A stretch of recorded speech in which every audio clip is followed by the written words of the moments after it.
What do we do as salespeople? Aren't we like professional communicators? And isn't communication a performance? And we have good days, good calls, bad calls. And we tend to fall into traps, talk too much, listen too little, hear things we want to hear, say things we want to say. That's what we're going to talk about today. We've got an expert on this, someone who's focused on helping sales reps, and he now works in enablement. And I think that is an overlooked part of the company. Sometimes it's just administration, I understand that. But other times it's coaching, training, developing us, helping us become better. I think you are going to enjoy this conversation. And let's get right into it. Hey, Aaron, welcome to the show. As a way of getting started, give us a little background on yourself. Well, firstly, thanks for having me on. I'm a massive fan of yours, Brian. I've been watching your videos for a very, very long time. You walking through a leafy suburb somewhere, talking into your phone. My name is Aaron Evans. I work for an organisation called Global Data, the UK's fastest growing business intelligence company. And my history is very much in sales enablement. I globally look after the sales enablement function for Global Data, which is about 450 people globally. And I've spent the last 13 years doing it. I always like to say I was in the sales enablement before it was called sales enablement. But yeah, that's a bit about me. Yeah, it kind of had, or everyone kind of unified around that term. What was it called before then, at least in your experience? God, it was like Mr. Plate Spinner, basically. It was like a bit of everything. So give it to him, he'll get it done. Yeah, exactly. It was like, the guy who herds all the cats. So it was, it's obviously my background, and I suppose my expertise is sales training, sales coaching, probably more towards sales coaching than anything else. Big believer in coaching. But yeah, I mean, it's everything from, being the conduit between product marketing and sales, all the development, all the coaching, all the training that takes place. But when you're looking at after 450 odd people between two, you do wear a lot of different hats. And often absorb different responsibilities as well. And what interested you in that role versus either staying in product development, marketing, or going directly as a rep? Well, I was in sales. Not for too long, but it was really interesting. So the organization that I worked for was a huge multinational corporate. And I started selling, and then I started helping people while I was selling. And very quickly, they realized that I was probably better at helping people than I was at selling, right? Not that I was particularly bad at selling. So very quickly, they transitioned me into a role which was a management role. But then they realized that actually, if we can sort of scope this role out and get you doing more support, training, coaching for the rest of the organization, there's probably more value in doing that. So I love sales, like obsessively love sales. I love communication in general. And I do, I've worked in startups. So I have still had to wear the sales hat sometimes. But I love it. I mean, the prospect of your head springing off the pillow every morning and your sole job is to make someone better than they were yesterday. Yeah. What more do you want to do in life, right? It's like, it's such a kick, it's such a buzz. And when you loop in sales as well, it becomes even more interesting and exciting. And where do you think that came from? Was it just something through school or sports or growing up, or? Well, I think I've always been obsessed with communication since I can remember, actually, since I was a very, very small child. I've always been like really interested in communication, how people talk, the psychology of talking. And I realized quite quickly that if you simplify certain things, or if you can say things in a certain way, you can get people to buy in and you can get people to do things differently. And that fascinated me. And I genuinely am driven by helping people, making people better as well, particularly if you like the people. It's a lot harder when you don't like them, right? You don't like them. I mean, you have to plaster a smile on your face and get on with it. But particularly if you like people, then it becomes great. And I guess for me, like where I've always got a kick is working with young people, because although we're teaching them sales, right, you're not really. What you're teaching them is communication. Yeah. So you see every aspect of their life get better through being able to communicate better. And for me, it's such a buzz. You get such a kick out of it when you see people doing better in life, not just better in sales. And I'm not trying to kind of desperately scrape a bit of, nobility in what I do. I genuinely feel like you make people better human beings by making them better at communicating. And what are they typically bad at as far as communication? Is it what they say? Is it they don't stop saying it? Or is it they're It's a not really good question. empathizing and understanding the other person's perspective? It's a really, really good question, actually. And it's a question I really enjoy answering because I think there's a multitude of different things and it's layered as well, particularly as people progress in sales. When you first start in sales, you've got this abstraction of what sales is, which is you pick up the phone, just talk at people all day. It's like, well, no, it's really, really far from that. Listening is the biggest one. I think that probably about 50% of most sales problems or sales organizations problems is both internally and externally, the inability to listen correctly. I think on top of that, it's taking quite complex ideas and stripping away all the nonsense and making it really easy for people to see value, and getting to the speed of that value really quickly. So people see value quickly is really important. But also another big thing is questioning. I don't think people are really sold to. I think people buy something from themselves. And if you can facilitate that process through fantastic questioning, which a large part of it is actually listening, then you've got the kind of bones of a real quality salesperson and also a real quality communicator, because not all these people stay in sales. They progress up an organization, they become managers, coaches, CEOs, directors, and that communication piece is so critical. And when you meet a rep, how do you go about determining where they are in their development?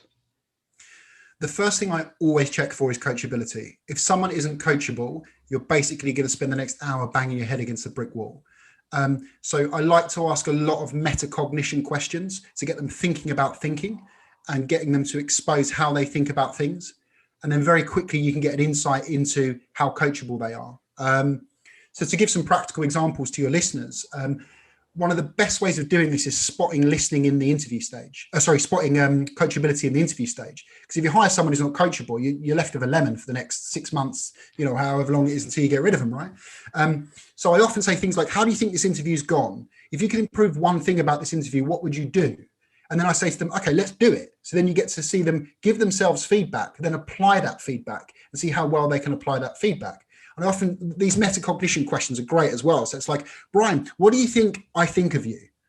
And it's such a great question because it's like, you're asking me to think about things from your perspective about my own performance. And if someone can accurately articulate how they've done, straight away you're thinking, right, there's self-awareness there. That for me is exciting because you've got someone who's got the real early stages of coachability, if that makes sense. It is. And psychologists call that theory of mind. Yeah, absolutely. Yeah, absolutely. And they say they develop it at 4. I've seen a lot of people who've never developed it. Well, tell that to some senior managers. Go 4. Yeah. And my question when I was a rep to myself was always, if I was them, what would I do? Yeah. Well, it's really interesting because you can start plugging other elements in there. And the one I love plugging in is conflict resolution, because you get someone coming to you like, this person's just done this. And you're like, okay, look at it through their eyes. Why do you think they did that? And all of a sudden you get to see someone go through this dialogue in their head, how someone else is thinking about a problem. It's so valuable. It's great to watch. It's fascinating to watch someone's thought process unwind in front of you. And if they say, well, I just think they're a jerk. What does that tell you? They're probably the jerk. Right. No, I don't know. I mean, like, you got to be patient, particularly with conflict resolution, because the biggest ingredient in there is emotion. And you almost have to calm someone down first to get them to see the wood through the trees. And then once you've stripped that emotion away and you've got to think about a logical level, that's often where they're like, okay, now I see it. I understand why they did that or why I'm reacting the way I'm reacting. Well, I like this approach because it's much better than let's come up with sales ready messaging. That's what I typically see on like LinkedIn and stuff. And it's like, I don't think it's the messaging that's the problem. Oh, exactly. Yeah. Because you got to get somebody to give the message too. Yeah, it's quite interesting because I've watched a lot of your stuff over the years and seen a lot of your posts. And you sort of teeter on the line a little bit where some sales psychology and practices and certainly modern sales practices, you're quite skeptical of, which I think you rightfully should be. But I also think you're quite skeptical of some really old-fashioned sales disciplines as well. You seem to have a good balance between knowing what's right and what's wrong and what's sort of snake oil and what's garbage. You've got a good radar for that. Well, and I think LinkedIn is a gold mine of garbage, right? I mean, like you can find so much crap being spoken on there. That and most sales podcasters or trainers either never sold or they sold 20 years ago. And Yeah. when you do it for a long time in hard situations, startups with no leads, no Yeah. brand, and then you start your own company with nobody knowing who you are outside of your little microcosm, Yeah. you tend to see what works and what doesn't work. It's true. And it's the age-old adage of the best way of, learning is by doing in some instances. And what I see today is just a step above advertising. It's not selling. Yeah, I agree. And I think for me, it speaks a lot about the modality of communication nowadays. When you think about social media, I love LinkedIn and I'm a big contributor to LinkedIn, but I'm trying to deliver value because I don't have a dog in the fight, right? I mean, I'm not selling anything. Right. In a similar way to you are, I suppose. But when I get some pitches nowadays, and I never like to speak bad of salespeople, but it feels very social media. It's like call to action, call to action, call to action, call to action. It's like, oh, you've not educated me. You don't even know what I do. It's like the old recruitment thing of sending out a million emails saying you're interested in this job that's probably not relevant to you. And I think it speaks a lot about the modality than anything else. Right. And an SDR manager commented on one of my posts. It's like, how do you become known, liked, and trust without the touches? And I replied back, I go, the touches are not selling, they're advertising. Yeah. How do you become known to one of your neighbors? Do you spam them? No. You place an ad in front of them? Do you put your resume underneath the door? No, and I think people forget that value isn't always just the product you're selling. It's the experience you give the person you're selling to. Well, if you're wondering if they're interested, they're not. Yeah, of course. They don't give a shit about it. It's our job to create that interest. Yeah, of course. I mean, I always liken it to, when you walk down sort of any high street and there's like a failed drama student with a clipboard who's trying to sell you charity. You are them. You are that person trying to get them to stop. They're not going to stop. You're not going to stop because you want to buy charity. You need to engage them in a different way that's going to go, this is interesting, this is different, this is educational, this is valuable, and then they'll stop. Whereas I think salespeople often forget that. It's like there's an assumption that the client just wants their time and wants their product, and all you've got to do is just hard pitch them. It's like, it's crazy. It's absolute insanity, actually. Yeah, and I see where it came from, but when it did work, it was when no one did it. Yeah. Cold calling in the 90s worked because when you got a phone call, it was important, it was relevant, and you knew the person. How else did they get your number? And then we evolved to email. I used to love opening my email. It was full of my friends. Now it's a chore. It's just a stream of ads. Maybe we need to go back to the beginning and get like a hand calligraphy Gregorian monk style letter that we send over the post and someone receives it. And like, this is such a pattern interrupter. I never get these. This is so amazing. And then maybe they'll listen to you. Well, no, you just, how do you talk to somebody at a party? Yeah, it's true. Do you hand out your business card or you make small talk, right? Yeah. And again, I think it's like facilitating the conversation is the key thing. I think this is, again, where salespeople go so wrong. I think this is where some of the, as a sales trainer, some of the methodologies that you see, you really see some value in them. So things like challenger sell, as an example. I think the idea of educating a customer first is so important because you're actually giving them a lot more before you're asking for anything.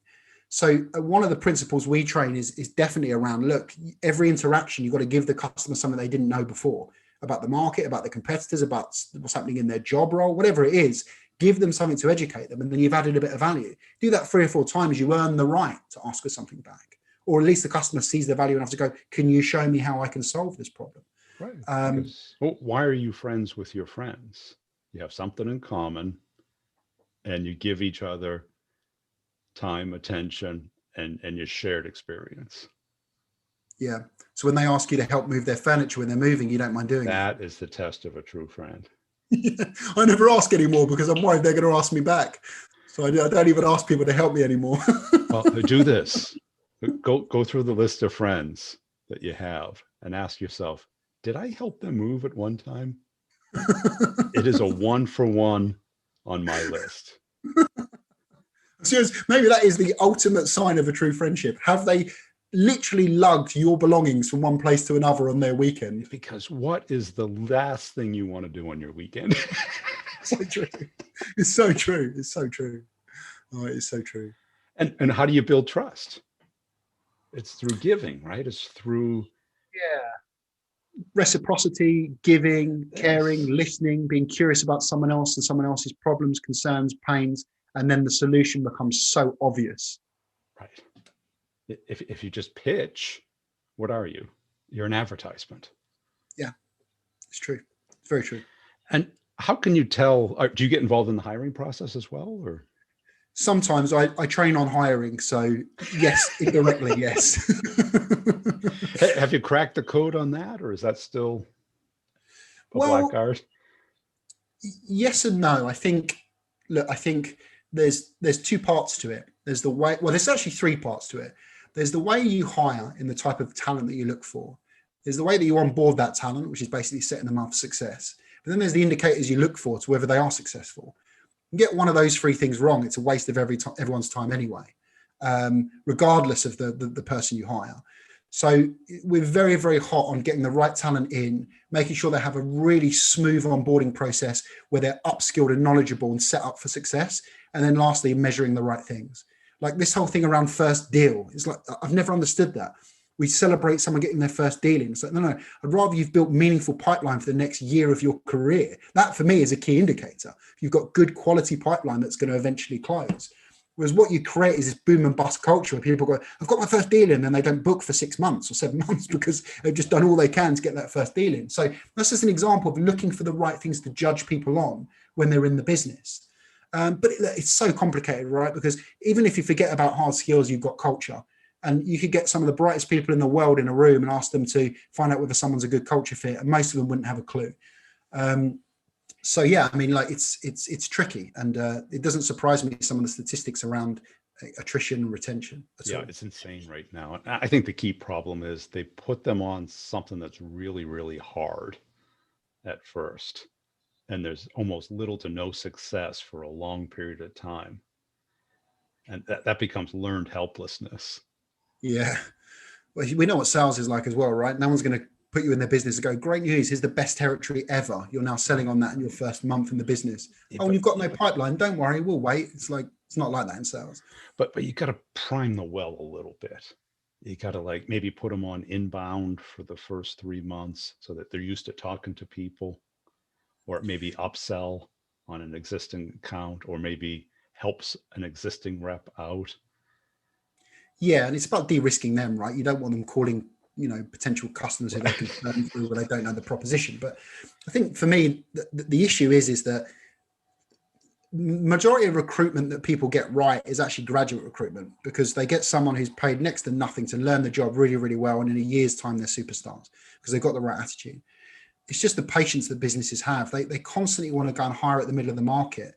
And great salespeople are not going to leave their job if they're doing very, very well and successful. So then you're trying to tap into a passive candidate pool, and it's a pain in the arse, and it's really expensive, and it often doesn't work out because they just wait for the counter offer from their current company and then go stay with their current company. Yeah. So for me, the real key to recruitment is having a real sensible competency framework that you're constantly improving someone until they're ready to do the next job. Then you're only ever hiring at the bottom of the ladder, because everyone just shifts a place up.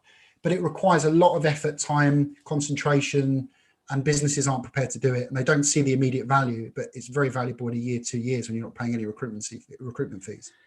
And have you seen, is a degree required at your company? No. Okay. Sales is quite different in the UK, right? I mean, I think in the US, I think they do require a degree. A lot of companies do, yeah. Yeah, I think it's becoming a thing of the past, and I think part of it's because of the education system in England. It's got far more expensive under a Conservative government. So, you're actually cutting out a huge part of the talent pool that if you're asking for a degree. But also, I think particularly if you're recruiting at that graduate level, what are they going to do a degree in? What, marketing? Geography? What are you going to say is acceptable for them to go and work in sales as their degree? I mean, never understood it. But when I was working in a toy shop when I was like 19 years old, And then I went and applied for a job working for a publishing house, and they were like, "You've got great transferable skills." Yeah. And they took a gamble on me, and it ended up not being a gamble. But yeah, I mean, I don't know about a degree. And I think right now there's this untapped pool of people out of hospitality that are displaced with very good transferable skills. And very coachable. Very coachable. Very coachable. Like if your job is basically sitting there with someone screaming in your face because you've served them the wrong The wrong thing. It's cold. It's hot. It's then you can pick up a phone and do a cold call, right? I yeah. mean, You're working on your feet. You're working on a variable income. I think the best hires I've ever made, and also the best hires I've ever worked with, have not had a degree. I think there's a bit of a misconception about the degree thing. I think often you're actually tapping into a pool of academia, and that's about theory and not doing. And I'm probably making a sweeping generalization here. One of the best guys I ever hired was working in a bike shop, and he was brilliant. He was like, he was 19 years old. He was starving hungry and had like so much face-to-face customer experience, right, and knew how to sort of the foundations of selling. And he was brilliant. Someone took a gamble on him and he did really, really well. I think he's gone on to own his own business now. Yeah. I mean, the arguments I hear are, well, it shows grit and stick with itness for 4 years.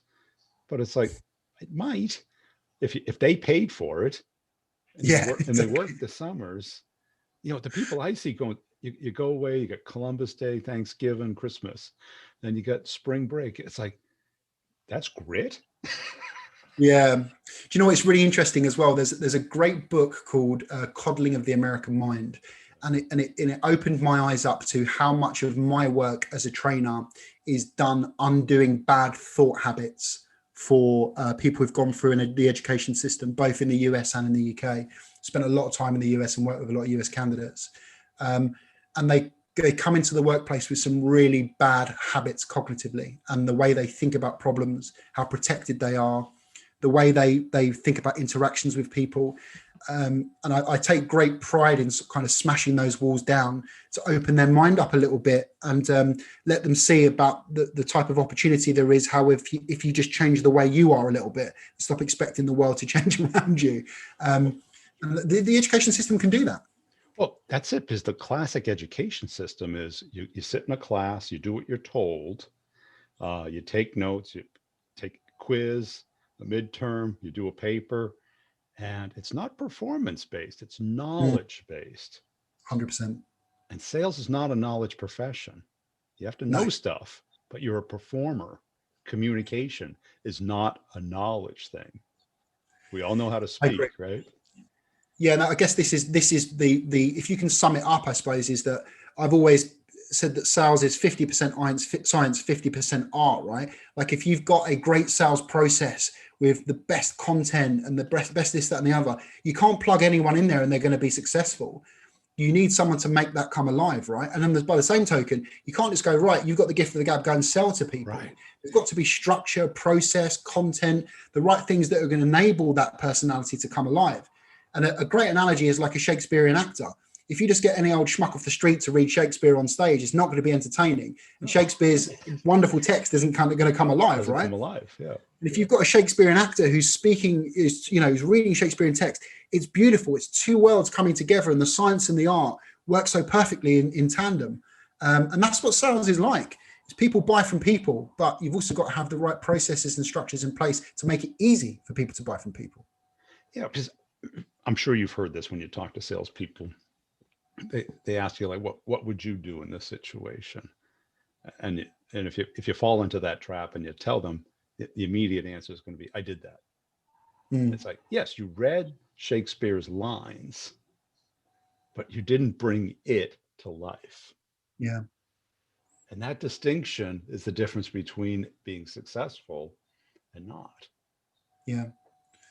That's spot on. I mean, if you think back at all the great salespeople that you've worked with and I'm pretty sure they've got big personalities and people buy into their personalities, and they're wonderful at persuading people.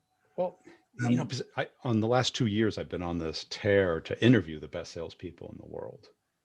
And if you watch the interviews, you would not think of that person as the life of the party. In 9 out of 10 cases, most of them are very down to earth, but they understand other people. Mm. And they have like this outward mindset of curiosity, interest, caring, and empathy. I mean, that's, again, you've just summed up sort of 3 or 4 of the classic tenets of like what communication is, right? Like how you know, how you get someone to see your point of view by understanding their point of view. And I think that's the key thing, right? Yeah, I think because that the it's saying more is, sorry, go on. more asking and then thinking than it is Mm. thinking and then saying.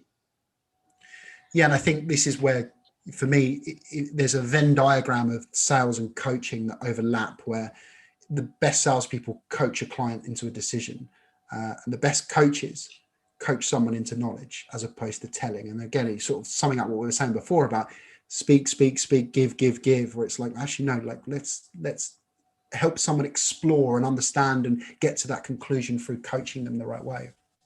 And what's the most common thing reps come to you with? Good Outside of question. my manager's a jerk. Well, it's interesting, right? Because I don't have a direct line of report to these people. So you take on a bit of a mentorship, Right. and almost by proxy, you take on a bit of a kind of counselor role. So there's a real variety of needs that people have, from inside work to outside work, because it's affecting their work. But I think that the classic ones for me are, I think, around, particularly with the last 10-15% of a deal, is how do you build urgency? I think that for me is across sales in general, across different markets, products, services that I've trained into, is how do you create urgency? And the answer I always have is, why do you need urgency? Because you should know when the client's going to buy your product. You should know what the compelling event is. The client should have articulated the reason why they need to buy it now. It's often because they've not asked those questions. And again, like, the urgency one's interesting because it's often a symptom of them having a shit pipeline. It's like, I need this to close now. You do. The customer doesn't need it to close now. Yeah, like, it's like, well, the problem is you need it to close, so you're putting pressure on a client who has no need for the pressure. So this is where you start getting bad behaviors and practices, like, oh, give them a discount. Well, money's not the issue. You can give it to them for free. They won't be able to buy it now because they can't buy it now, right? Yeah. I think that's one of the most common ones I come across. But again, like, I think you often get approached when confidence is down, when confidence is soaring. It's probably a bit like a counselor. No one goes to a counselor when they're doing the best they can do on their golf swing, and when their marriage is going really, really well. So you often dealing with a lot of low confidence and things of that topic, and it's enjoyable to coach around because you see the performance improvement and the confidence come back. And that brings up a good point, because they're putting you in a position of the repairman versus the nutritionist, the prevention. Because a lot of those things, once you're in the trap, getting out of the trap's insanely hard. Avoiding the trap isn't that hard.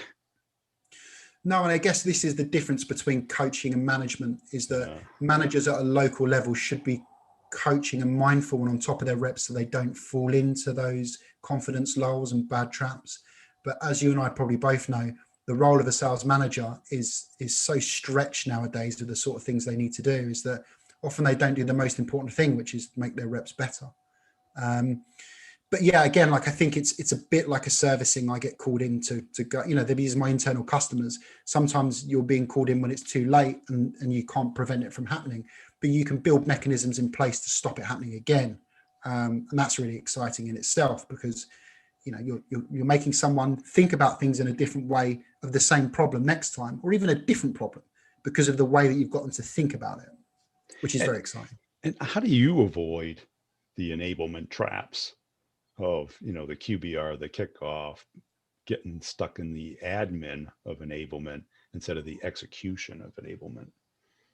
What I'm fortunate in my job is that they recognize the value that I bring isn't sitting behind a spreadsheet filling things out. And I think it's a really good question for sales enablement in general. And I get asked this question a lot by other people in enablement, is how do you demonstrate your value to the organization? And if you're doing sales enablement right, the very top of the organization should see the value in you, and the very bottom of the organization should see the value in you. Everyone else often uses you as an outsourced service. But at the end of the day, it's your end customer and the person who's paying your bills. So if you can show value there, that's the most important thing. And it speaks about the ambiguity of sales enablement, is that some people lean more towards sales operations, some people lean more towards coaching, training, learning, development. Whichever one you're more jazzed about and you get excited about, try and spend as much time doing that as possible, because that's where you're going to add the most value, because you're good at it. If you ask me now to go and build a spreadsheet on God knows what, I'd find it really difficult and boring, and it would be low value, and they could probably pay someone less to do it better in the organization. So I think my company knows that. Cool. Hey, this has been a great conversation. Where can people go to connect and follow you? So yeah, I mean, I'm on LinkedIn. I post sales and sales enablement tips every day. It's Aaron Evans, Global Data. I also have a YouTube channel, Aaron Evans Sales Training. Jump on there. All my content's completely free if people want to access it and learn about B2B sales. So much of sales we really don't learn until we do it wrong, until there's an epiphany.